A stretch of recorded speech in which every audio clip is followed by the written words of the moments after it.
Hello guys, welcome back to our YouTube channel. How to use basic. Entering full screen mode on hides all browser, Chrome, toolbar, tabs, etc., giving you all more immersive view experience. To enter full screen mode in Google Chrome, you can use the following method on your operating system.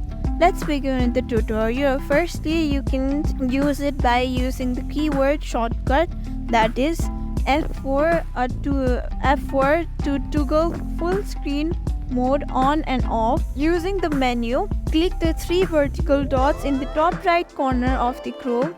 Click the square icon, often labeled with a diagonal arrow, next to the minimizing button to enter full screen mode. To exit full screen mode, press F11 again and hover to the top screen to reveal the Chrome menu and click the full screen icon again. Thank you for watching this video. Make sure you like, share and subscribe to our YouTube channel.